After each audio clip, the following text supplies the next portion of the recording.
Bueno, creo que ya podemos empezar. Entonces, primero, muy buenas tardes a toda la gente que se conectó hoy para nuestro encuentro de la cuestión democrática.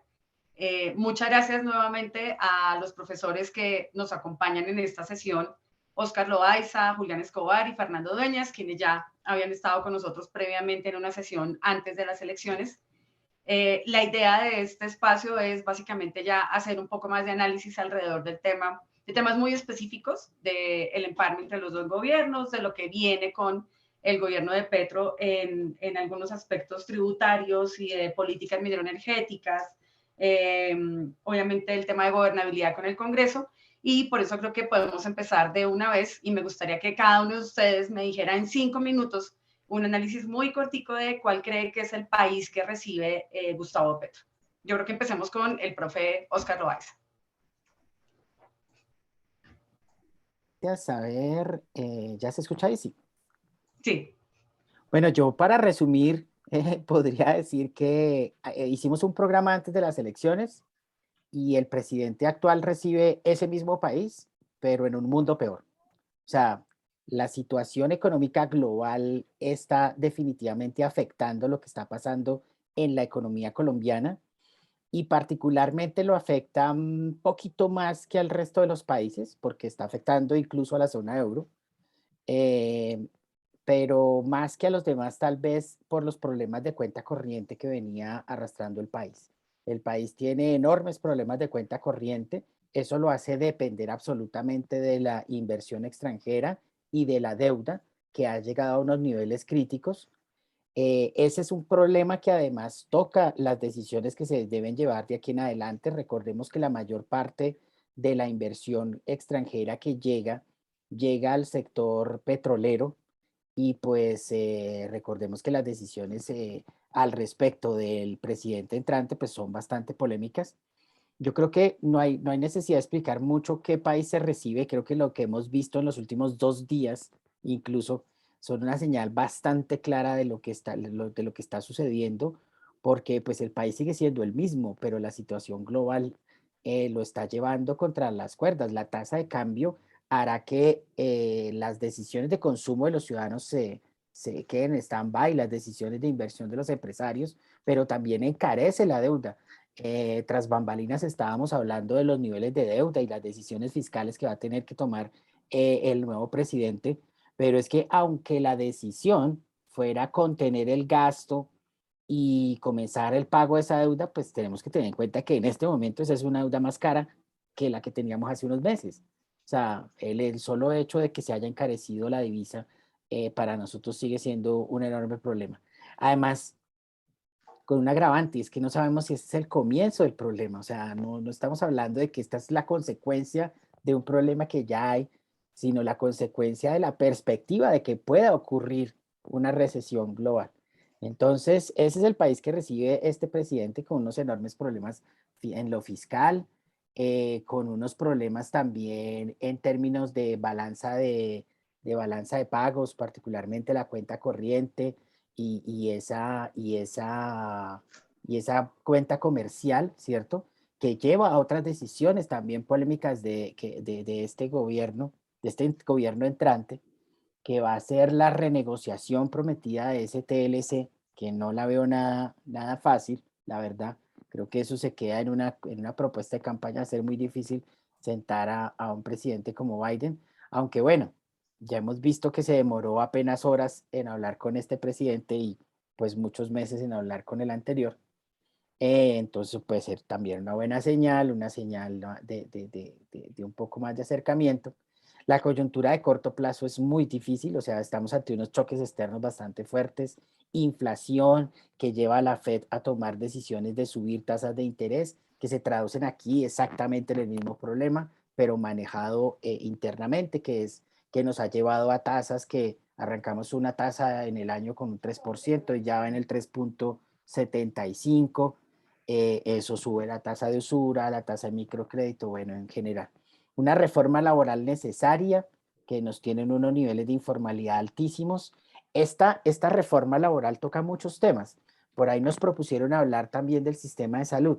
Y fíjense que todo lo que tiene que ver con seguridad social, como por ejemplo el tema de las pensiones y el tema del sistema de salud, pues definitivamente pasan por una reforma laboral que termina impactando precisamente estos dos regímenes. Esa reforma pensional necesaria que nadie ha querido hacer, que se ha venido posponiendo de gobierno en gobierno, que implica que el Estado, o sea, nosotros los ciudadanos, tengamos que pagarle 23 billones al año al sistema, a un sistema que no funciona, a un sistema que no solamente depende del fondo público, sino que además no gradúa como pensionados a los aportantes al sistema, que termina volviéndose un problema social, la carga de los adultos mayores que llegan sin ninguna protección de ingresos a la vejez, y una reforma tributaria a la que seguramente le dedicaremos un buen pedazo de este foro, que promete ser gigante, ¿cierto?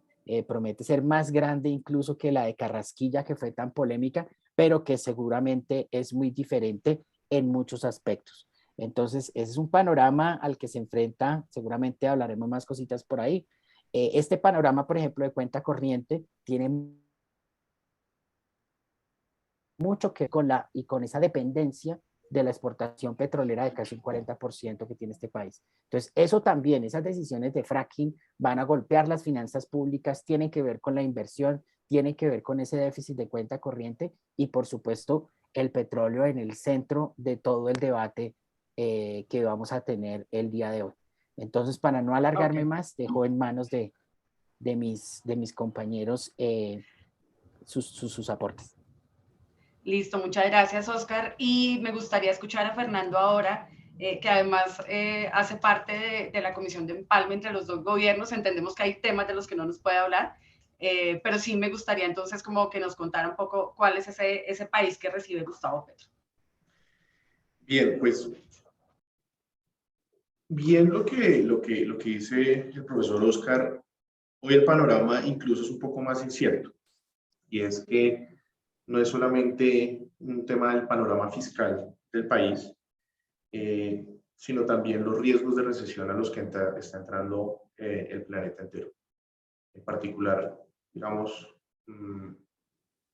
los riesgos de no pago de algunos bonos de deuda de algunos bonos de soberanos de Estados Unidos, implican pues justamente uno de los mayores riesgos en que Colombia, siendo hoy una economía que es mucho más abierta, la que éramos en 2008, pueda tener, digamos, un fuerte impacto y recibir un fuerte coletazo por parte de esa crisis mundial que se puede estar avecinando. Ese es un riesgo enorme. Por otro lado, pues yo recomiendo a las personas pues, que de manera muy imparcial le den una ojeada a los recientes reportes que ha emitido el Comité Autónomo de Regla Fiscal, en particular sobre las observaciones que hicieron respecto del marco fiscal de mediano plazo, en donde si bien pues el Ministerio de Hacienda dio ciertos mensajes de tranquilidad y básicamente como dijo, pues no es necesario hacer una reforma. Sí, el Comité Autónomo de Regla Fiscal dice, no, la casa no está tan ordenada como lo está diciendo el gobierno saliente. Dicho eso, yo creo que pues los dos últimos años, no solamente para el país, sino para todo el mundo, han sido unos años han sido un tiempo de incertidumbre bastante enorme, en donde los esfuerzos fiscales que han tenido que hacer los gobiernos para poder sostener en cierto sentido los círculos de la economía, pues han tenido que llevar a los países a incrementar sus niveles de deuda para poder hacer frente a las necesidades de financiamiento de los distintos países. Y claramente Colombia no ha sido ajeno a esto. Yo considero que debe haber unas reformas necesarias por parte del gobierno entrante en materia tributaria, claramente, pero tal vez es muy ambicioso lo que, digamos, el presidente electo ha mencionado de una reforma que recaude 50 billones de pesos. Esto es más de 3 veces lo que justamente la reforma del ministro Alberto Carrasquilla intentó implementar. En ese sentido, yo considero que es importante que se revisen los esquemas de beneficios en el sistema tributario del país y también pues que se amplíe un poco la base de tributación en Colombia. Eso es un tema relevante, es un tema que el presidente electo debe poner en colación. Debemos trabajar y procurar desde la parte técnica de diseñar un mejor sistema tributario, más progresivo claramente, que beneficie en su mayoría a las personas menos favorecidas del país, pero que también vaya con un mensaje un poco más relevante. Yo creo que es algo que ninguno de los gobiernos recientes ha dado, y es cuál es la clase media. Y eso es algo que justamente en las recientes entrevistas el ministro nombrado, José Antonio Campo, que ya pues, fue hace un par de días confirmado por el presidente electo, ha mencionado, y es que no solamente en Colombia, en muchas partes del mundo, personas que tienen cierto nivel de ingreso muy por encima de la distribución completa de ingresos del país, se consideran de clase media. Y esto no es tan así. Entonces yo considero que cualquier reforma en materia tributaria que implemente el gobierno entrante debe ir acompañada también de poderle dar un mensaje de comportamiento económico a la ciudadanía y a las personas de realmente en dónde estamos parados. Personas que ganan más de 10 millones de pesos muy posiblemente no son personas de clase media, porque la distribución del ingreso en Colombia muestra que el salario promedio de los trabajadores colombianos está más o menos en 1.200.000 pesos. Dicho eso, que hay que mejorar los niveles de ingreso de los ciudadanos, eso es algo muy cierto, pero eso es algo que no solamente depende de una reforma tributaria o una reforma fiscal. Eso también va acompañado de una reforma al mercado laboral, va acompañado de una reforma al sistema educativo, que yo considero es un factor muy relevante, y aplaudo la decisión del presidente electo de haber nombrado a una persona que conoce muy bien sobre el sistema educativo colombiano como Alejandro Gaviria, y en ese sentido creo que hay unos horizontes que pueden mejorar las condiciones, por lo menos de movilidad social en el país. Un tema que yo considero muy relevante es el nombramiento también de, pues, en la cartera de salud a Carolina Corcho. Creo que puede ser de pronto un nombramiento que en algún sentido puede de pronto generar un poco de suspicacia sobre qué tipo de reforma ella va a plantear en el sistema de salud, pero no hay que, yo considero, desmerecer un poco los avances que ha tenido el sistema. En materia por lo menos de cobertura, si bien hay muchas cosas por mejorar, Colombia es uno de los pocos países que tiene casi toda su población cubierta en uno de los dos regímenes del sistema de salud colombiano. Y es un país en el que para pagar un tratamiento de alguna enfermedad terminal, pues las personas no tienen que vender sus activos como sí sucede en muchos países, incluso en países desarrollados como Estados Unidos, en donde una persona para pagar un tratamiento de cáncer casi que tiene que vender su casa o tener un seguro privado para poderlo llevar a buen término, digamos, en su salud. Creo que el país ha demostrado un poco, en cierto sentido, de resiliencia en materia económica. Si bien la pandemia afectó profundamente al país, por lo menos los esfuerzos fiscales para poder ayudar a población vulnerable fueron fortuitos y fueron valorados internacionalmente. Se ha mostrado que Colombia ha sido uno de los países con mejor recuperación económica, pero el contexto sigue siendo un contexto de vulnerabilidad económica. Colombia es un país que sigue siendo muy vulnerable en términos sociales, y esto hay que mejorarlo, hay que buscar las reformas suficientes que puedan mejorar la distribución del ingreso antes y después de impuestos y transferencias. Como lo habíamos hablado en la reunión pasada, antes de impuestos y transferencias, el nivel de desigualdad en Colombia es casi el mismo de Europa. Es el mismo prácticamente. Pero después de impuestos y transferencias, uno ve cómo el nivel de desigualdad en Europa cae abruptamente. O sea, pasan de ser países muy desiguales a ser países bastante igualitarios, y en Colombia eso no pasa. O sea, la reducción de desigualdad es muy poca después de impuestos y transferencias. Entonces, ¿eso qué demuestra? Hay que abordar el sistema tributario como un todo. No solamente hay que recaudar más, sino que también hay que buscar pues, que el sistema tributario busque mayor progresividad, y en el sentido de mayor progresividad no solamente hablamos de ampliar base tributaria, de cambiar los esquemas de tarifas de impuestos de personas naturales y de personas jurídicas, sino que también es un tema importante lo que había hablado también el profesor Julián la vez pasada, reforzar los esfuerzos que se puedan hacer en materia de reducir la corrupción y obviamente temas de fiscalización del recaudo de impuestos. Yo creo que el panorama con el que el presidente electo recibe el país puede que sea retador, pero definitivamente pues no considero que sea el peor panorama del país. O sea, bueno, por lo menos el peor panorama del mundo. Claramente creo que Colombia tiene unos grandes avances y en ese sentido el mejor ejemplo es que Colombia es uno de los países con mejor niveles, pues con mejores niveles de vacunación de COVID. Digamos, en los recientes reportes, Colombia es uno de los primeros países en donde casi que más del 70% de su población ya está por lo menos con un esquema completo de vacunación.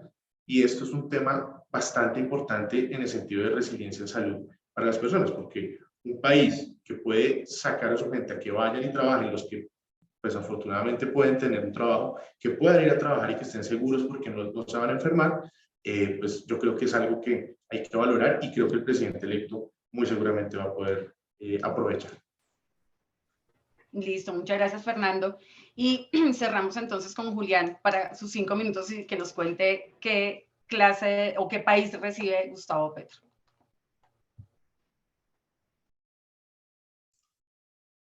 Bueno, pues es un país, ya Fernando y Oscar hablaron de la parte económica, yo voy a hablar un poco más de lo político. Es un país que no es novedad, contrario a lo que mucha gente cree, es un país que está polarizado. La elección igual fue cerrada y eso implica que hay, voy a ponerlo en términos un poco crueles, Gustavo Petro se va a enfrentar a una situación que es bastante complicada y si lo hace muy bien, pues va a salir muy bien librado, pero si no lo hace muy bien, pues va a sufrir mucho. Y es que el electorado que votó por él está muy entusiasmado y tiene, digamos, mucha esperanza de grandes cambios y grandes transformaciones en el país. Y muy seguramente esperan esas transformaciones en muy corto plazo. Y la otra mitad del país está muy a la expectativa de ver qué es lo que va a ocurrir. Y creo que ambos opuestos se pueden encontrar de una manera muy cruda si no lo hace bien, por ponerlo en términos muy generales. Unos le van a cobrar, digamos, el defraudamiento de su esperanza, por decirlo de alguna manera, y otros le van a cobrar, pues, digamos, se los dijimos, esto iba a ser terrible. Digamos que esos dos contextos son muy graves en términos de gobernabilidad si no lo logra sacar. Y ahí creo que ahí entramos en una situación que es complicada.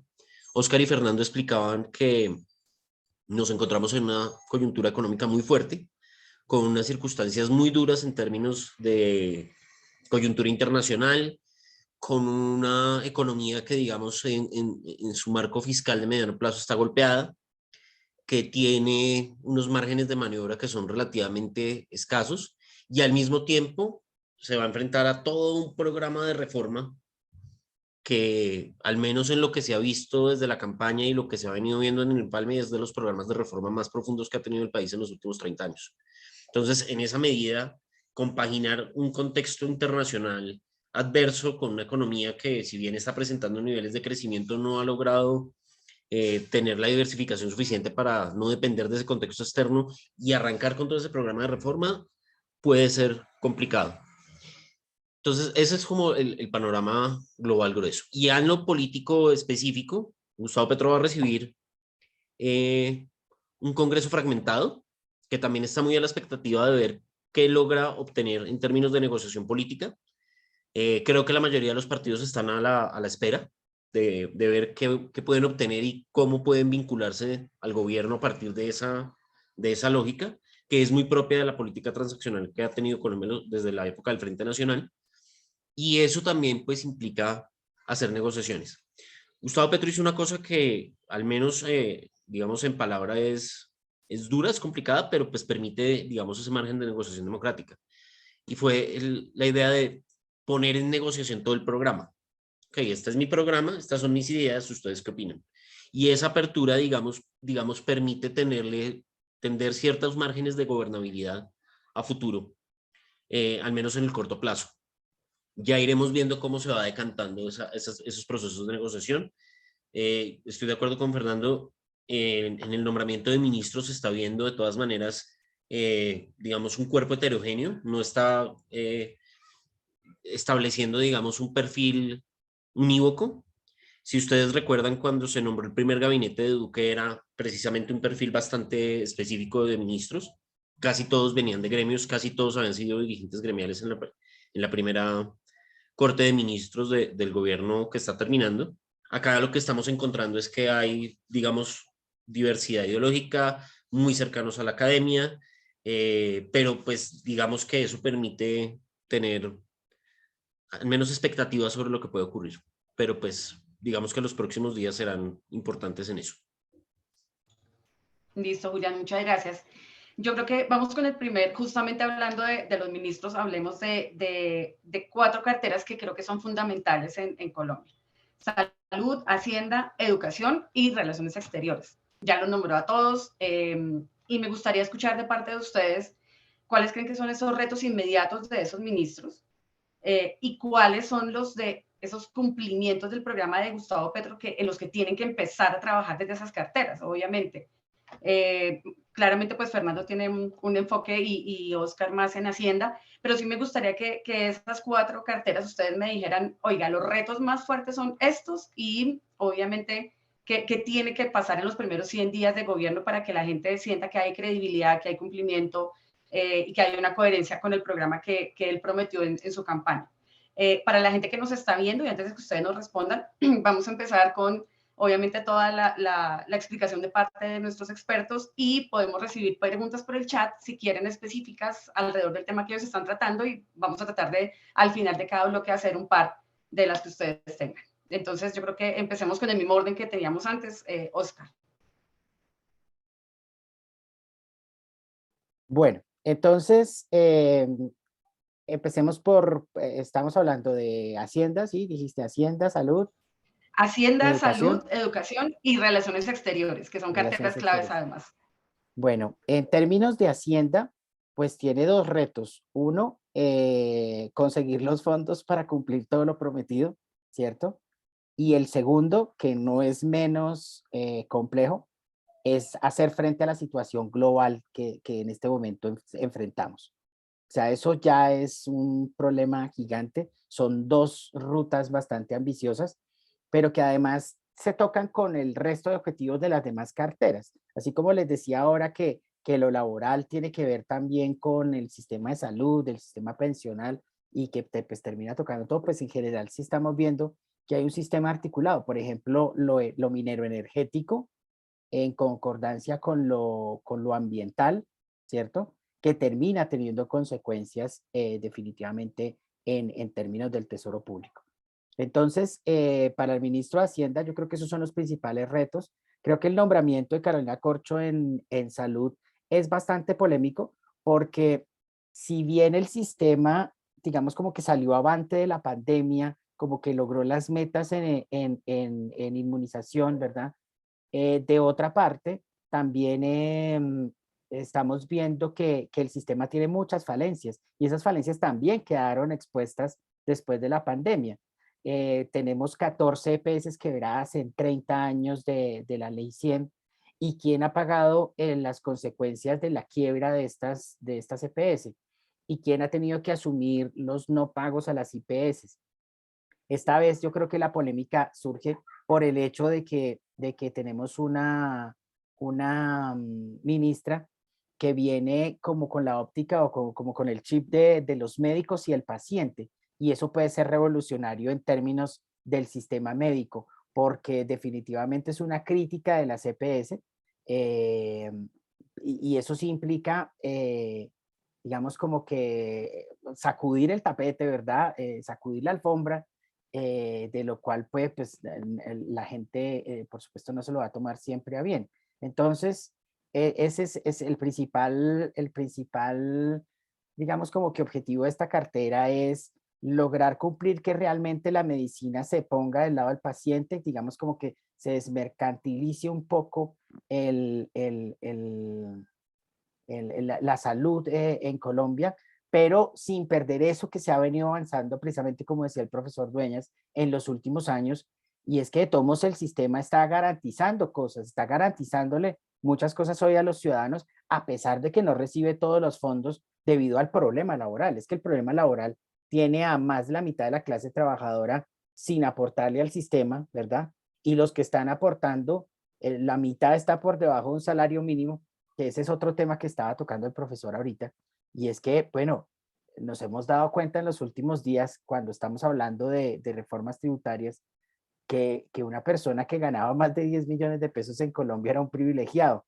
Eso nos hemos dado cuenta, pero nosotros los economistas lo sabíamos desde hace mucho tiempo, que realmente el que gane más de 2 salarios mínimos está en la cúspide, y ese es el 15% más privilegiado del sistema laboral, y que las personas que ganan más de 10 millones de pesos en ingresos, pues están dentro de los más ricos de esta sociedad.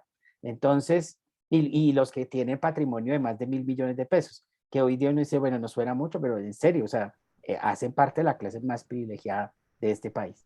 Entonces, hablando de, hablando de la cartera de educación, pues creo que Alejandro Gaviria es una persona que cabía bien, es como un comodín que cabía bien en Hacienda, en Salud, y pues que me parece muy bien que esté en la cartera de educación. Lástima que, bueno, eso, yo creería que en términos de la reconciliación nacional hubiera caído muy bien esa cartera en manos de Sergio Fajardo, pero no creo que se hubiera estado dispuesto a aceptarla. Exacto. Creo que viene un problema en términos de la educación, y es precisamente sacar adelante esa gran propuesta de la educación para la educación universitaria, ¿cierto? Universal, gratuita y de calidad. Y cómo eso va a terminar afectando a las universidades públicas y en general el funcionamiento de todo el sistema educativo nacional.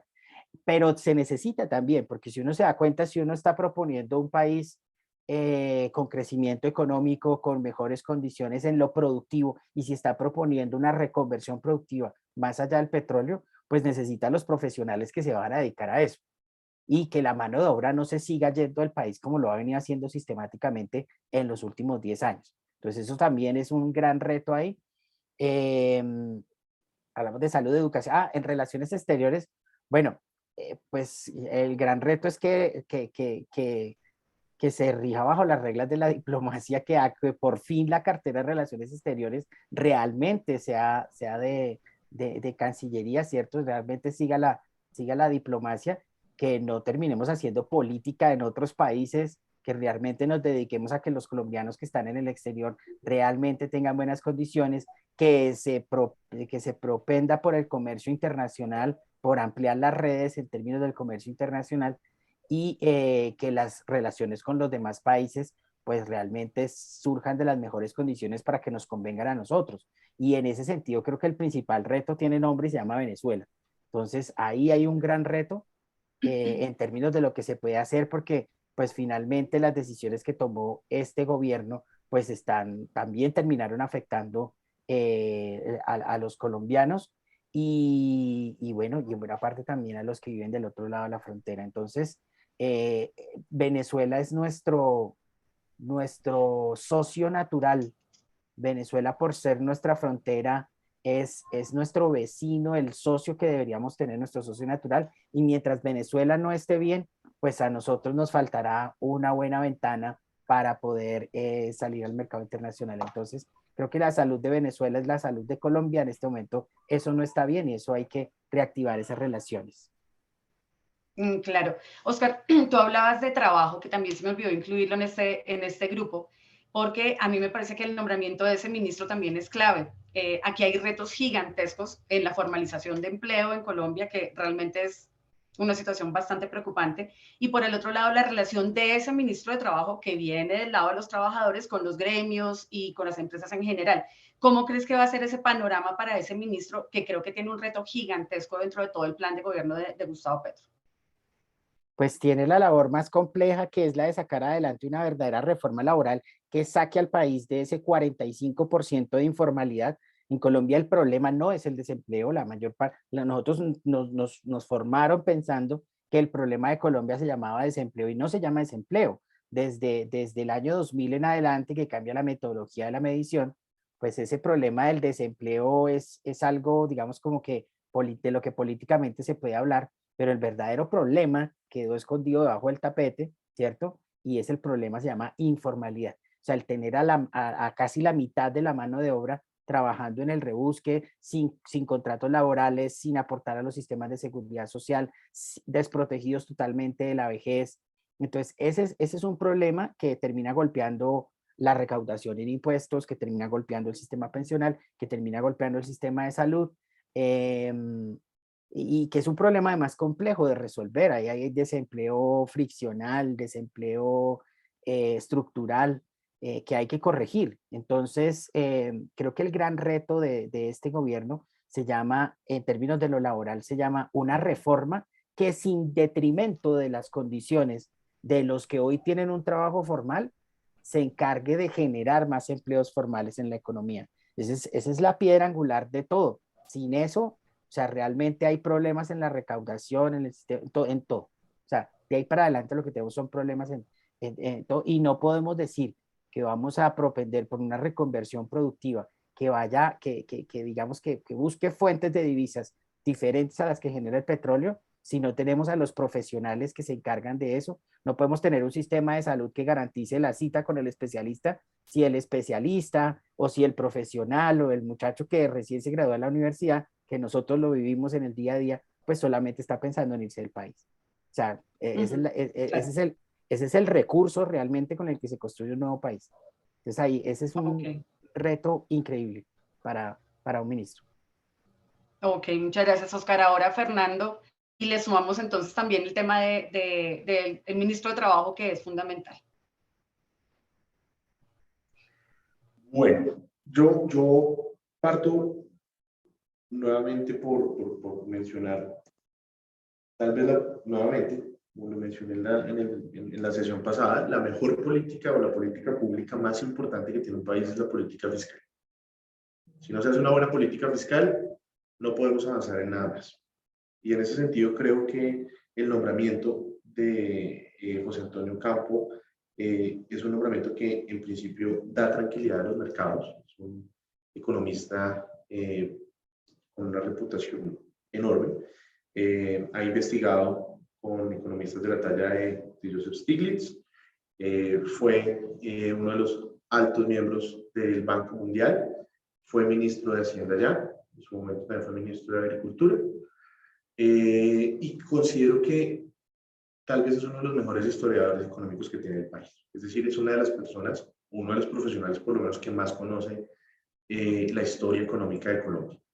Definitivamente no solamente da tranquilidad a los mercados, sino que da también tranquilidad a instituciones que siempre deben velar por hacer una rendición o por exigir una rendición de cuentas del gobierno. Llámese Desarrollo, llámese ANIF, centros de pensamiento que en cierto sentido pues son los que las contrapartes técnicas que le pueden mover la parada a ese ministro de Hacienda. Concuerdo con el profesor Oscar, el reto que tiene Ocampo como ministro de Hacienda es conseguir los recursos suficientes para poder llevar a cabo las reformas que el presidente electo requiere. En ese sentido, es trabajar muy de la mano con la Dirección de Impuestos y Aduanas Nacionales. En ese sentido, es nombrar a una persona también muy técnica en la DIAN y de esa manera poder trabajar en conjunto para poder mejorar el sistema tributario del país. Es el gran reto o el mayor reto que tiene él como ministro de Hacienda. En segundo lugar, digamos, me voy a saltar un poco, ahora hablo un momento de salud, educación y relaciones. En segundo lugar, yo quiero hablar de ambiente, y es que la ministra Susana Muhammad, recién nombrada, lanzó, digamos, una declaración que si bien es valiosa, es importante, creo que también puede alterar bastante los mercados. Y en ese sentido, ¿qué es? No va a haber más fracking en Colombia, yo voy a hacer todo lo posible porque no haya fracking en Colombia. Y yo concuerdo con esa posición siempre y cuando, y esto, digamos, he tenido la oportunidad de hablar en su momento largo y tendido con una ingeniera de petróleos conoce un poco sobre el tema, y ella misma, como ingeniera de petróleo, me ha dicho, yo estaría en contra del fracking, y estoy en contra del fracking, pero primero hay que hacer los estudios de sísmica suficientes y los estudios que puedan soportar por qué fracking no en Colombia. Hay lugares en donde se ha hecho fracking responsable y hay que poder ver la manera de hacerlo en Colombia. Si no se puede hacer fracking responsable en Colombia, listo, no se haga fracking, pero no podemos entrar de tajada a decir que no puede haber fracking, porque los ingresos por extracción petrolera en Colombia siguen representando cerca del 40% de los recursos que recibe la nación en cuanto a recaudo por regalías. Y en ese sentido va muy de la mano las decisiones que puedan tomarse en ambiente por el lado de explotación de recursos naturales no renovables, pues digamos, por fracking, con los recaudos que puede tener la nación para poder distribuir varios los ingresos, o mejor los ingresos. Hay un tema también relevante que me salté un poco por parte del Ministro de Hacienda, y es otra tarea que tiene importante, es impulsar o llevar a cabo la mejor reforma pensional posible que pueda tener el país. Hay que tener en cuenta, una reforma pensional no va a solucionar los problemas de presión fiscal o de presión de gasto para la nación en 1 o en 2 o en 5 años. Es una reforma que va a tener un efecto de largo plazo, es una reforma que tendrá efectos en el gasto público a lo largo de unos 15 o 20 años, cuando ya la gente empieza a pensionarse con un nuevo esquema, y ahí hay una tarea por parte del Ministro de Hacienda. Educación. Como ya lo mencioné hace un momento, considero que Alejandro Gaviria es un economista con todas las credenciales en materia de investigación económica y de investigación sobre todo en temas de desigualdad y movilidad social. Tal vez es uno de los economistas que más conoce esos problemas en el país. Y ahí va muy de la mano, tal vez se ata un poco a la otra reforma importante que requiere el país, que hoy la mencionó el profesor Loaiza, es la reforma al mercado laboral. ¿Cuál es la mejor reforma al mercado laboral? Hay que investigar cuál es, hay que poder saber cuál es la mejor reforma que se puede hacer, pero el sistema de educación o la reforma a la educación también juega un componente fundamental para poder llevar a cabo las reformas dadas las necesidades que tiene la población. Colombia hoy, si bien es un país en donde, ya sabemos, las personas que ganan de 5 o 7 millones en adelante, quiero hacer un paréntesis, les recomiendo a todos los que estén escuchando esta sesión. Hace poco el Observatorio Fiscal de la Universidad Javeriana puso un tweet con un ejercicio muy chévere que hicieron con datos del Observatorio de Desigualdad de Paris School of Economics, en donde uno simplemente mete la plática que uno se está ganando y le pone a uno en qué parte de la distribución de la riqueza en Colombia está. Entonces, si uno pone 10 millones de pesos, le dice, usted gana más, usted está en el 99% más rico del país, usted gana más que el 99% de personas así.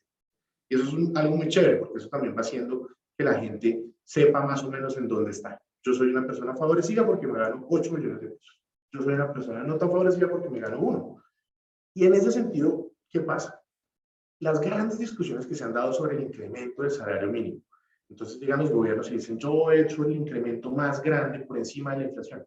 Sí, pero definitivamente el salario mínimo también responde a la productividad de los factores.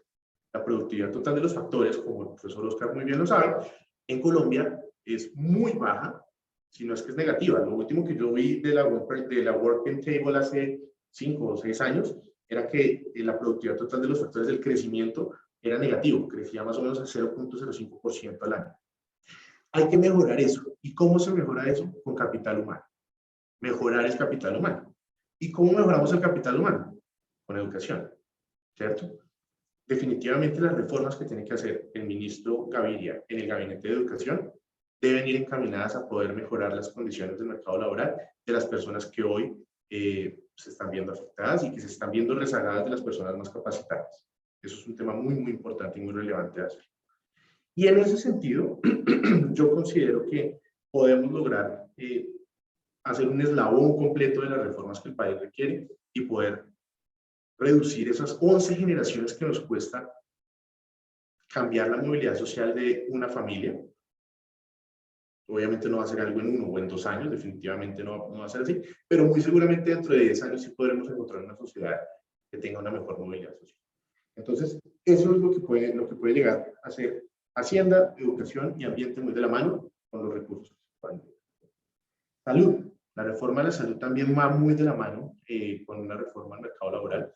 Como muy bien lo dijo el profesor Oscar, el sistema de salud casi que es una gran bolsa que el gobierno tiene que cerrar.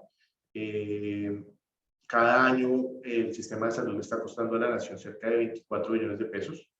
Esos 24 billones de pesos pues, son recursos que pues, se deben garantizar para poder cubrir a las personas que están afiliadas al régimen subsidiado, pero hay que poder llevar a las personas del régimen subsidiado al contributivo. Son personas que actualmente pues, no están haciendo ningún aporte. ¿Y cómo las llevamos? No es simplemente ponerlos a ellos a taxarlos, clavarlos, a que paguen porque es un impuesto, a que paguen el sistema de salud. No, hay que hacerlo mediante una reforma al sistema educativo que logre que las personas que hoy son informales también puedan pasar a ser formales y puedan cotizar al sistema. Ahí hay un tema relevante. Otro tema relevante para la ministra Corcho que llegue.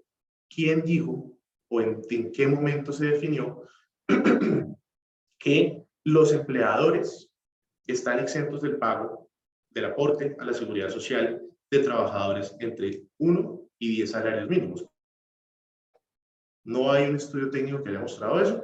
Si se redujera, muy posiblemente la elasticidad de, de generar trabajo no se vería muy afectada porque se reduce, por ejemplo, a 8 salarios mínimos, pues muy posiblemente si es mucho más recaudo que puede recibir el sistema de salud, se liberan los recursos para la nación y en ese sentido, pues también estamos, no se está afectando el mercado laboral formal de las personas que más plata ganan o de las personas con las que más plata contratan, porque muy seguramente las empresas siguen contratando a esas personas porque las necesitan. Y en ese sentido, pues digamos, eso es también hacer un sistema de salud más equilibrado. Hay que buscar sanear las deudas que sigue teniendo el sistema de salud. Hay que hacer frente y hay que hacer auditorías necesarias a esas EPS que actualmente están quebradas. Pero, nuevamente, no hay que desmerecer las bondades que ha tenido el sistema de salud. Y yo lo voy a decir en mi caso personal. Mi mamá es una persona que tiene una enfermedad crónica y las medicinas de mi mamá, y lo digo así, gracias al sistema de salud, nos cuestan 36.000 pesos. Eso es una ventaja para las personas, para todas las personas que estamos en el régimen contributivo, que definitivamente si no hubiéramos tenido avances en el sistema de salud que han ido de la mano con la ley 100, que han ido de la mano también con la regulación que a los precios de los medicamentos que en su momento hizo el ministro Gaviria cuando fue ministro de Salud, pero eso ha logrado que una persona no tenga que sacar cada mes 400, 500 mil pesos para el pago de una medicina de una enfermedad crónica. Y en ese sentido el sistema de salud, esos son los retos que tiene la ministra Corcho. No es solamente fortalecer la parte preventiva del sistema, sino también poder, digamos, sanear el resto de problemas que tiene el sistema. Y en relaciones exteriores, yo creo que el nombramiento de Álvaro Leiva, creo que si bien puede generar un poco de suspicacias por así decirlo, con los petristas pura sangre, creo que es un buen nombramiento, porque es una persona que ha dedicado gran parte de su vida a entender el conflicto armado, es una persona que ha dedicado gran parte de su vida a los procesos de paz, y en ese sentido, una persona que esté en la cartera de Relaciones Exteriores, que haya entendido los problemas del proceso, de los diferentes procesos de paz que ha tenido Colombia, puede lograr tener, pues, por lo menos los espaldarazos suficientes de la comunidad internacional para poder llevar a cabo los procesos de paz que falta por realizar en Colombia y fortalecer la Jurisdicción Especial para la Paz y todas las instituciones que están alrededor del posconflicto. En ese sentido, yo considero que el presidente electo ha tomado una posición más mesurada, se ha controlado un poco en mostrarse como un presidente que puede hacer cambios sin generar de pronto discordias sociales mayores, y creo que eso es un gran logro que podemos apreciar del presidente electo. En materia de trabajo, ya el profesor Loaiza lo mencionó, hay que hacer una reforma laboral que se encargue también de ir de la mano con la reforma pensional que haría el ministro de Hacienda, y creo que eso es algo chévere de lo que podemos hablar en unos momentos. Bueno, muchas gracias, Fernando. Y finalmente, Julián, sobre todo tú desde el otro lado, ellos son economistas y tú eres politólogo, entonces ahí para que nos cuentes un poco desde tu área cómo ves los nombramientos de estos ministros. Y quisiera sumarte uno adicional que me parece fundamental y luego también quiero que Óscar y Fernando lo comenten, por favor, y es la cartera de Agricultura, que hace parte también de todo un proceso gigantesco que hay que hacer en Colombia. Entonces, para que por favor lo sumes y ustedes dos, después de que terminemos con Julián, me den sus opiniones. Bueno, yo voy a hablar un poco, yo creo que ya Óscar y Fernando hablan un poco de los grandes retos que tienen cada uno de los ministros. Quiero hablar un poco como de los perfiles generales. En relaciones exteriores, el nombramiento de Álvaro Oliva yo creo que es un nombramiento muy positivo. Es una persona que es de extracción conservadora, pero a pesar de eso ha estado básicamente en todos los procesos de paz que ha tenido Colombia desde los años 80, 90. Es una persona que, como decía Fernando, tiene mucho contacto con la comunidad internacional y en ese sentido también conoce mucho el mundo diplomático. No es extraño a ese sistema. Creo que uno de los grandes retos que tiene, aparte de normalizar las relaciones con Venezuela, que ya mencionaba Óscar y que es bien importante, tiene dos retos importantes. El primero es lograr que Colombia recupere un poco el liderazgo que ha tenido en términos de integración latinoamericana. Eso uno no lo menciona, por ejemplo, en las clases, a veces lo miran uno como, Colombia, sí. Colombia, por ejemplo, en los años 70 lideró el famoso Grupo Contadora, tuvo un muy profundo desarrollo en su momento en el Pacto Andino, ha sido uno de los principales arquitectos del sistema internacional interamericano, y en ese sentido, digamos, en los últimos años se ha perdido un poco ese protagonismo. La existencia de gobiernos, digamos, que son afines ideológicamente al presidente Petro va a facilitar seguramente ese proceso, pero además va a tener el reto de no hacer lo que ha venido pasando desde más o menos unos 20 años, y es que cada tanda de presidentes llega a cambiar otra vez la institucionalidad de todo el sistema. Entonces, creamos UNASUR, creamos Alianza del Pacífico, creamos un montón de cosas. La idea es no perder todos esos elementos que ya se han venido desarrollando, sino precisamente desde la misma institucionalidad que ya se ha creado, potenciarla y mejorarla. Y en ese sentido creo que es importante ese rol. El segundo punto que creo que es importante ahí es que tiene que profesionalizar la Cancillería colombiana.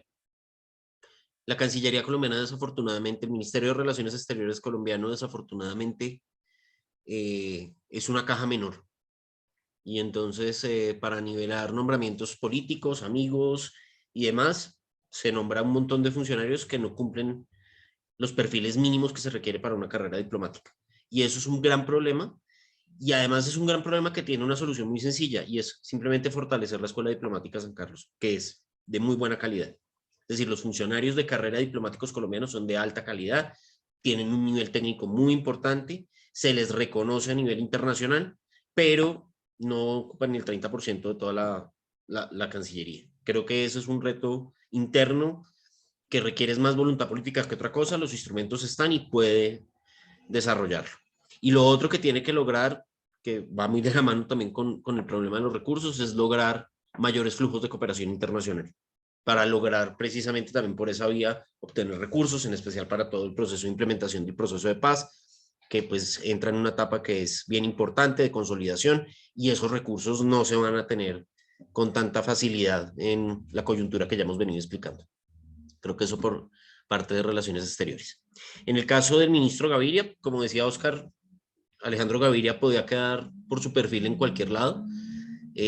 Podía ser un buen ministro de Hacienda, podía ser un buen director nacional de planeación, podía ser un buen ministro de Salud, y pues finalmente se le puso en el Ministerio de Educación, en donde pues también tiene una experiencia importante. Fue el rector de la principal universidad privada del país, ha sido docente durante muchos años, investigador, entonces pues creo que tiene un perfil que se adecua. Ahí la primera tensión que va a tener que resolver es que pues digamos que en la línea dura del petrismo no es un nombramiento que haya caído bien. Alejandro Gaviria se le considera, digamos, demasiado neoliberal para este gobierno en muchos sectores. Sin embargo, pues es una persona que conoce a fondo el sistema. Y ahí tiene que resolver varios temitas. El primero creo que es importante, tiene que resolver el problema de la calidad. Acá ya no solo se trata de la cobertura, sino de lograr niveles de calidad en cada uno de los niveles de formación, desde educación inicial hasta la educación posgradual. Suena muy duro decirlo, pero buena parte de los egresados de bachillerato de nuestro país son básicamente analfabetas funcionales. Tienen unos niveles Sí, de y eso comprensión de es lectura, escritura y razonamiento matemático que no pésimos. les da para cumplir las expectativas mínimas en un mundo de competencia laboral. Eso es gravísimo. El otro día vi un reporte que también me llamó mucho la atención. Colombia en este instante, por ejemplo, en su formación bilingüe, está por debajo de Bolivia. Es decir, es más fácil conseguir una persona que se desempeñe medianamente bien en inglés en La Paz que en Bogotá. Y eso pues obviamente en un mundo globalizado es gravísimo. Y otra cosa que también mencionaba ya Oscar y Fernando, aquí hay un problema que muchas veces uno lo analiza separado, pero que van ligados. Y es que yo tengo un marco general de cualificaciones que tengo que desarrollar a lo largo de la vida para vincularme al sistema laboral. Y en Colombia hay un desfase entre ese marco general de cualificaciones. Es decir, lo que nosotros estamos enseñando en los colegios, en las universidades, en el nivel técnico, en el nivel tecnológico, no corresponde con las competencias que está buscando el mundo laboral hoy. Y no está correspondiendo con lo que se espera que se desarrolle el sistema productivo nacional. Y eso obviamente genera problemas graves. Voy a poner un ejemplo muy rápido, muy sencillo para ponerlo. El gobierno de Duque implementó una política de repatriar cerebros a Colombia, que era la política de traer doctorados que se habían formado en el exterior, que estaban trabajando en el exterior, para que volvieran a Colombia. Y la política básicamente ha sido un fracaso porque no se les puede ubicar. Porque llega un ingeniero bioquímico con doctorado en una universidad extranjera y acá no tienen una empresa para poderlo poner. Terminan dictando clases en las universidades. Y eso obviamente en una sociedad del conocimiento y de la información, en donde se supone que son la biotecnología, la genética, las energías renovables, lo que va a jalonar el desarrollo principal de los países, pues es gravísimo. Entonces creo que esos elementos de configuración, de fortalecimiento del sector técnico, del fortalecimiento del sector tecnológico y a la vez mantener los niveles de cobertura va a ser bien importante. Ahí también hay un tema que es bastante complicado y es, yo estoy estimulando la matrícula universal gratuita, pero aquí también existe un problema de capacidad de competencia y es que la educación pública a nivel de primaria y de bachillerato es bastante deficiente frente a la educación privada. Y eso lo que está generando son unas brechas cada vez mayores.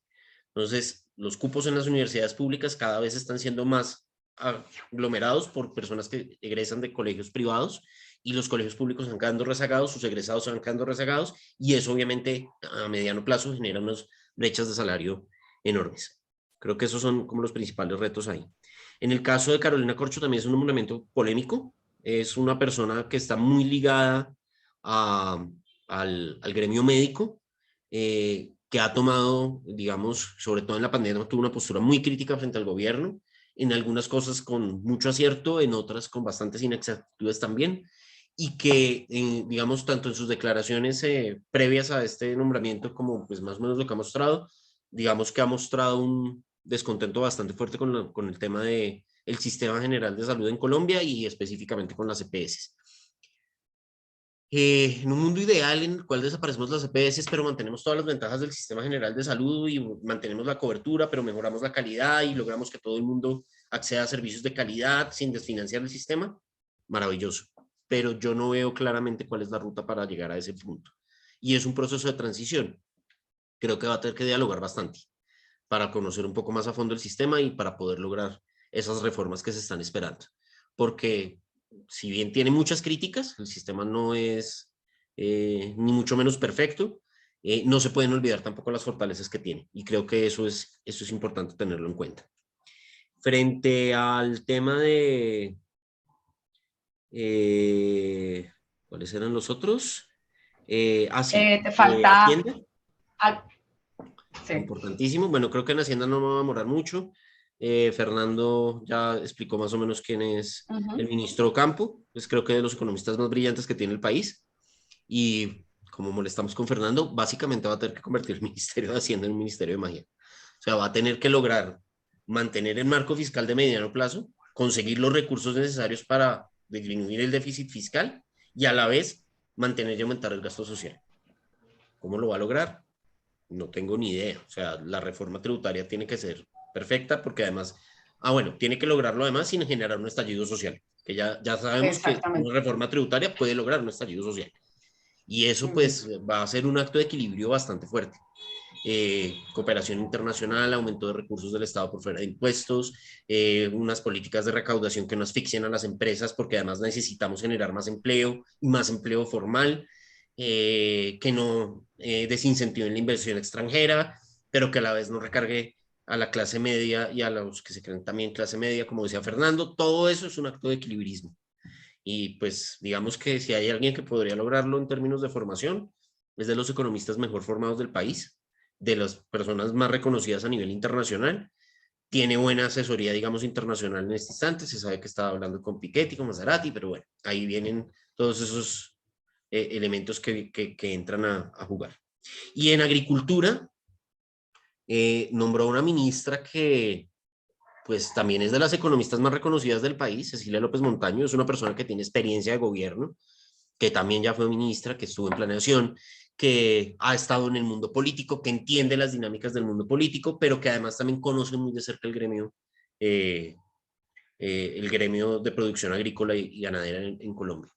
Creo que es una persona que sabe tender puentes, que tiene, digamos, unas posturas firmes, pero que también entiende el arte de la negociación política. Y creo que ahí va a tener que utilizarlos también porque tiene que lograr hacer una reforma agraria que logre mejorar los índices de distribución de la tierra, que mejore la productividad de la tierra, sin generar tampoco las tensiones que puede generarse al generar, por ejemplo, procesos que pues han dicho ya 300 veces que no lo van a hacer, pero que no pueden generar, digamos, tensiones con los grandes terratenientes del país. Y eso también es un acto de equilibrio. Ahí también viene un problema. Colombia tiene la capacidad de producir muchos más alimentos, de generar mayores exportaciones agroindustriales, pero para lograr eso, no solo podemos depender de nuestros elementos geográficos, sino que tenemos que mejorar la capacidad de productividad del campo. Necesitamos mejores insumos, mejor maquinaria, mejor entrenamiento técnico, y eso pues obviamente también implica mayores recursos de inversión. Y ahí volvemos otra vez al tema de dónde va a salir toda esa plata. Entonces, digamos que esos son los elementos que entran ahí a jugar fuertemente también en esa cartera. Y para finalizar con lo que mencionaba Fernando sobre el tema de fracking, pues tenemos una ministra de Medio Ambiente que ha sido ambientalista toda la vida, que es reconocida a nivel nacional e internacional por eso, porque curiosamente tiene un elemento y es que arrancó trabajando en petroleras. Ella trabajó mucho tiempo en Shell. Entonces creo que ahí hay unos elementos interesantes. El tema de fracking es un tema muy complicado, digamos que es una línea roja para la mayoría de los ambientalistas. En la campaña Petro fue muy insistente en necesidad de acelerar el proceso de transición, pero ahí también creo que hay un choque de realidad que es importante tener en cuenta y es cómo reemplazar el tema de petróleo. Ya, por ejemplo, Campo dijo, exploración toca creo que seguir haciendo, sobre todo para el tema de gas, que es bastante Sí, complicado. exactamente. Y ahí, pues, claro, nosotros podemos dejar de ser productores de petróleo, podemos dejar de ser productores de gas, pero esos ingresos tenemos que reemplazarlos, pero además no solo tenemos que reemplazarlos, sino que tenemos que buscar la manera de que se generen más ingresos que el petróleo y el gas para poder subsidiarlos y mantenerlos.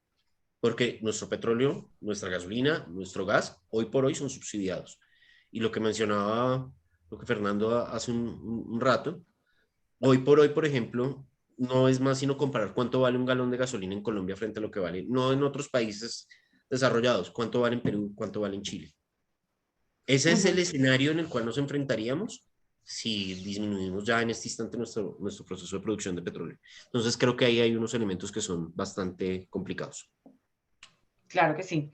Listo, Julián, muchas gracias. A Fernando le quiero hacer una pregunta con respecto al tema del Ministerio de Agricultura, porque obviamente pues tú estás cercano a ese empalme que se está haciendo entre los dos, entre el gobierno saliente y entrante, y es en muy corto, ¿cuáles crees cuáles son los, digamos, que entrega el gobierno de Iván Duque en tema agrario?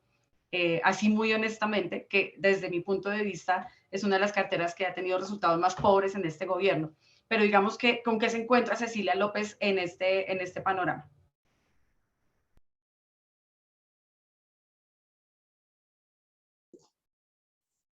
Bien, pues básicamente, digamos, durante las últimas décadas, puntualmente el desempeño de la agricultura colombiana se ha caracterizado por tener un crecimiento bastante bajo, que no está acorde con el potencial que puede tener, el potencial productivo que puede tener el país en materia de disponibilidad de las tierras para el desarrollo agropecuario y forestal. Entonces, solo se utiliza más o menos entre el 20 y el 25% de las tierras que tienen potencial agrícola.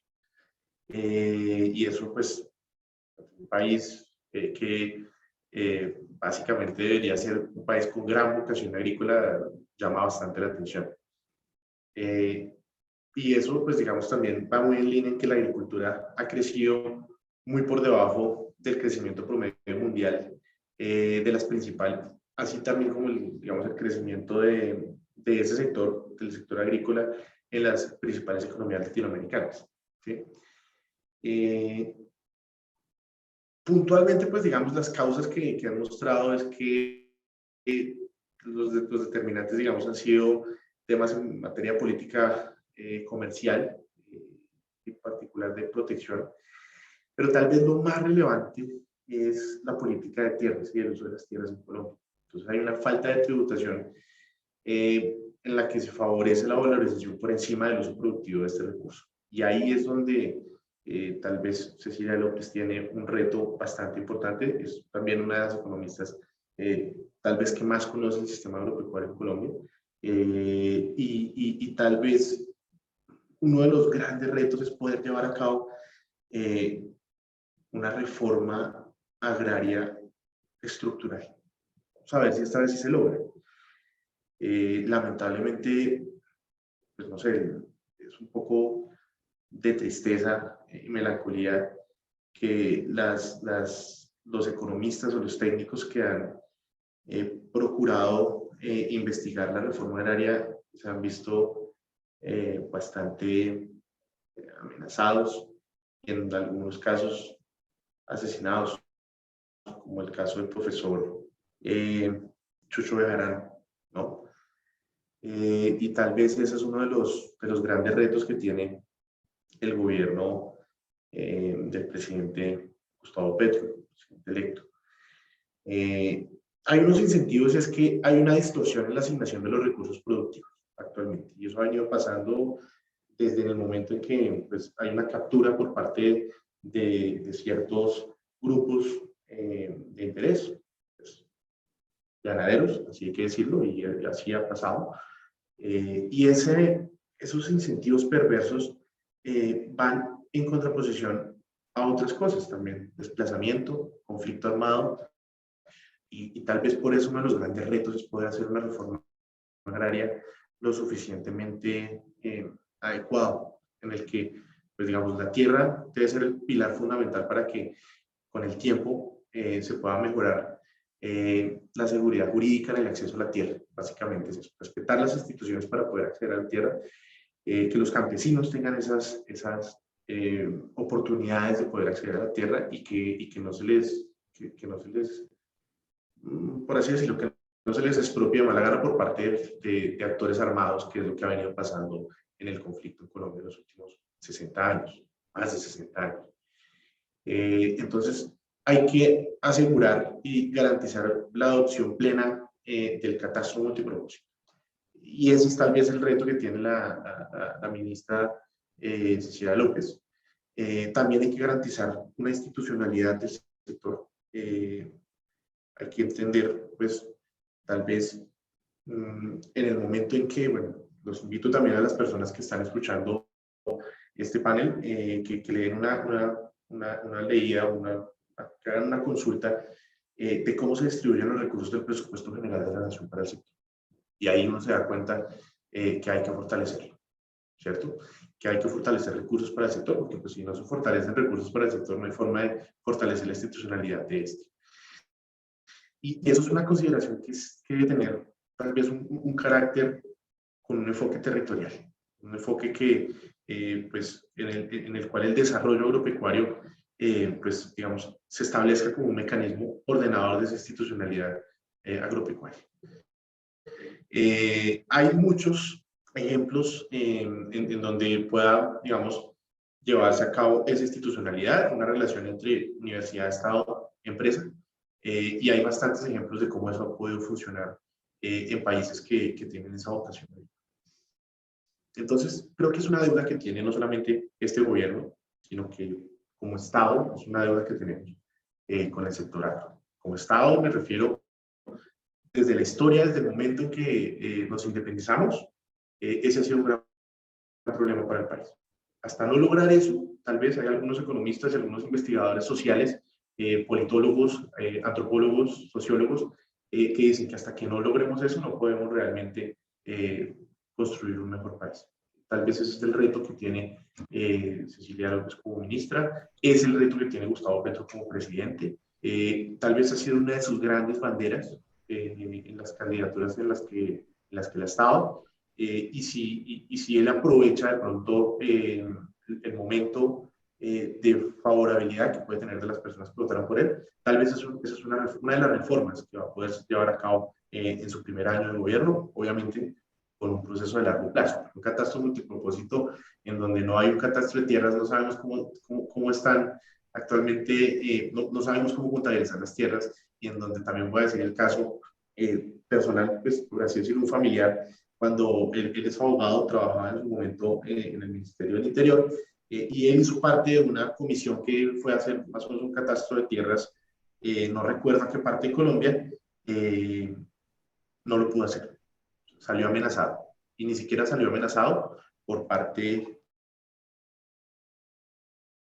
de guerrilla o paramilitares, salió amenazado por otro grupo importante al que por mucho tiempo también se le ha dado la espalda, y es a los indígenas. Entonces, hay un factor muy relevante en el que podamos construir unas instituciones lo suficientemente sólidas las que todos quepamos, no solamente los ciudadanos o los campesinos, sino también claramente los indígenas. Ok, muchas gracias, Fernando.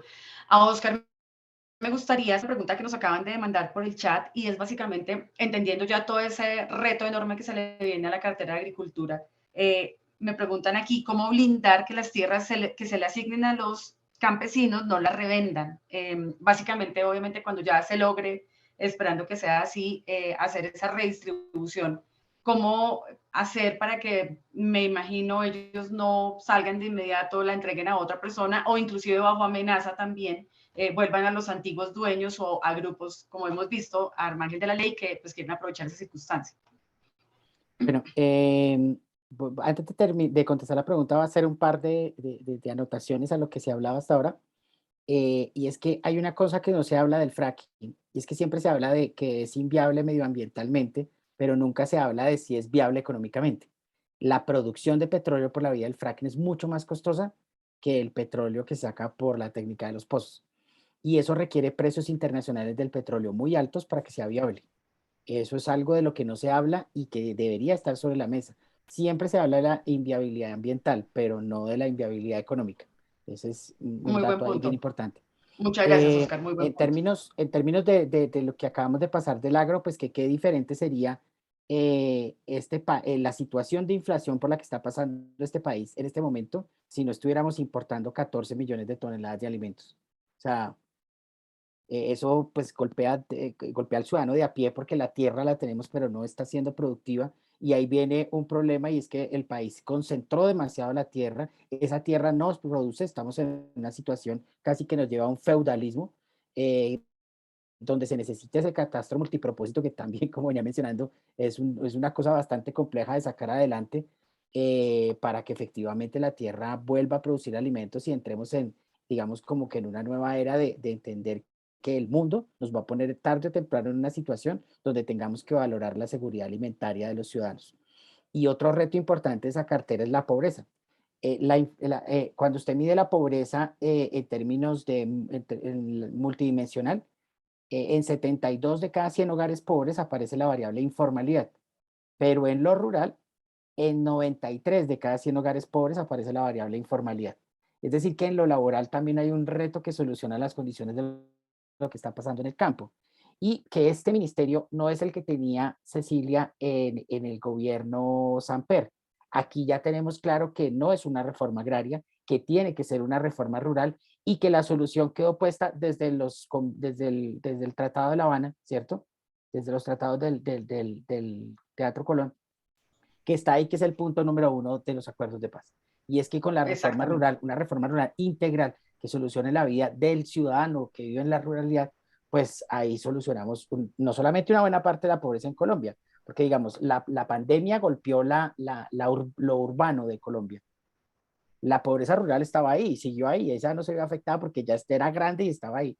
Pero cuando pasa, cuando ya estamos volviendo a niveles pre-pandemia, pues seguimos entendiendo que y además no es un resultado de hoy, no es un resultado de 100 años que la pobreza se nos haya concentrado precisamente en el campo. ¿Cómo hacer para que los que tienen tierra no la revendan? Pues encadenando procesos productivos. Es decir, es que la producción agrícola es muy vulnerable, es muy delicado. O sea, usted necesita acceso a miles de mercados, agua, crédito, mano de obra, insumos, semillas, agua, tierra. O sea, usted necesita una cantidad de cosas. El transporte, por ejemplo, en términos de comunicación, vías terciarias. Entonces, ¿cómo hacer para que no la revenda? Bueno, aquí hay que encadenar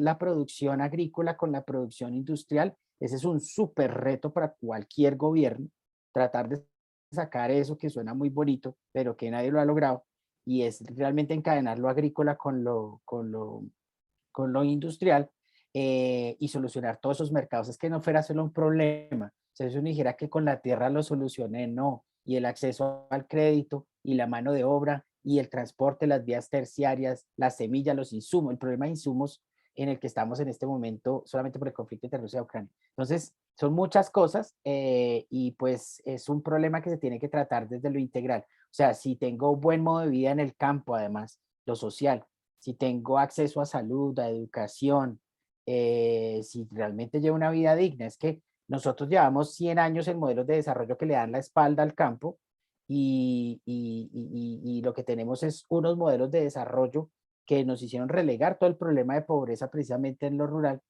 y este problema pues definitivamente no es gratis. Esa migración que se dio a lo largo del siglo XX y que hizo de Colombia un país urbano, que pasara de ser un país rural a un país urbano, esa migración es la misma de inviabilidad que hace que hoy el ciudadano de la ciudad se esté yendo para el exterior. O sea, en este momento tenemos 1 de cada 10 colombianos viviendo por fuera de Colombia, y pues la situación es la misma, tiene que migrar porque no encuentra las condiciones. Lo encontró el campesino a lo largo de todo el siglo XX y se fue a las ciudades, y ahora tenemos el mismo problema en las ciudades. Entonces, para que no vendan la tierra, pues hay que dar condiciones de vida digna, no solamente en lo productivo, sino también en lo social. Muchas gracias, Oscar. Muy interesante lo que dijiste, y claramente sí, se trata de además el reto, uno de los más grandes que tiene el presidente electo Gustavo Petro con el tema de la reforma agraria.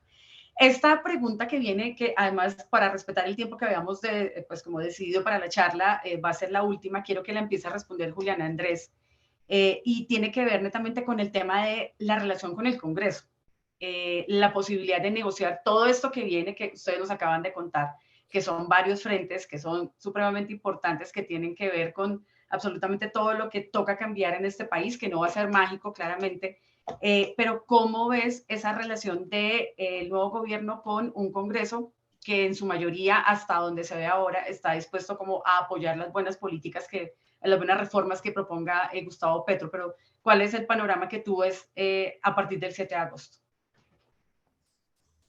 Pues es un panorama que en principio es incierto, porque los partidos están en un compás de espera.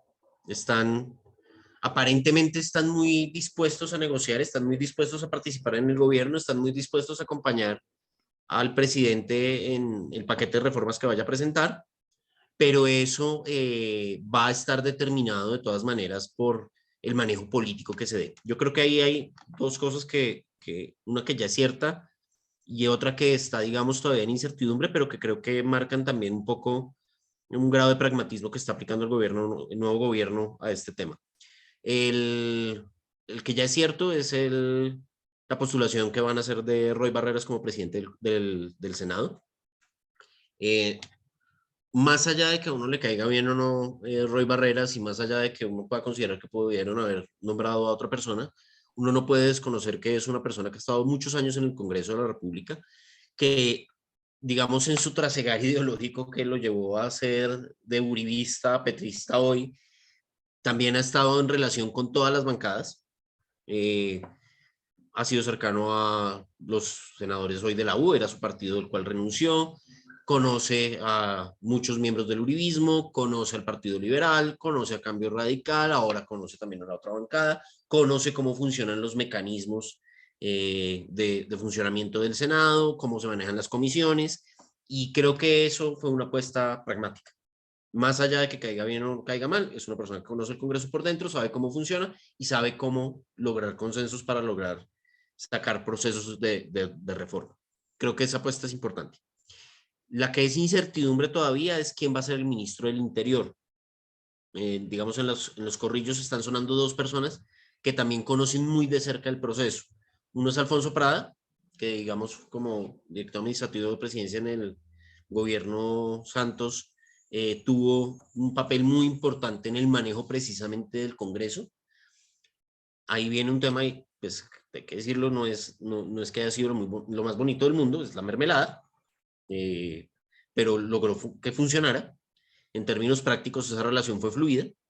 Y el otro persona que está sonando, que no se sabe si va a estar ahí, o de pronto como secretario de despacho, como director administrativo de presidencia, es Luis Fernando Velasco, que es una persona que también ha sido senador muchos años, que también conoce cómo funciona y que también maneja bastante bien los hilos al interior del Congreso. Esos nombramientos políticos van a ser claves, porque más allá de las posturas ideológicas o más allá de las posturas que puedan llegar a tener, por ejemplo, los ministros, si no se tiene un buen Ministerio del Interior y una buena dirección administrativa de presidencia, todas las reformas que propongan los ministros van a encontrarse cayéndose en el Congreso, y ahí no va a haber avances. Y eso pues es muy importante en términos de lograr acuerdos que permitan establecer esos puentes entre el Ejecutivo y el Legislativo, que van a ser vitales. Entonces creo que eso va a ser muy importante en términos de Senado. Y en Cámara está también un dilema, y es, se respeta la tradición y se permite el nombramiento de la presidencia por parte de los liberales, lo cual sería también un guiño para apoyo al gobierno, o se la juegan por Catherine Miranda, que ya tiene el voto de todos los alternativos en Cámara. Y pues Catherine Miranda es cercana a Petro, es una representante que tiene muy buena votación, que tiene muy buena legitimidad, digamos, legislativa, pero que tal vez no necesariamente es la persona más indicada para establecer puentes en el manejo de la Cámara. Y entonces ahí también viene la duda. Fíjense que ahí estamos jugando entre el pragmatismo y la coherencia ideológica. Y ahí pues obviamente, digamos que va a estar para alquilar van con eso. Y lo otro es los tiempos. Yo no sé si ustedes se acuerdan que alguna vez hubo una polémica muy fuerte por una portada de Semana, que cuando cumplió Iván Duque el primer año de gobierno, sacaron una portada diciendo año de aprendizaje. Bueno, pues más allá de la polémica que haya generado eso, digámoslo así muy crudamente, Gustavo Petro no tiene un año de aprendizaje. Gustavo Petro tiene 100 días.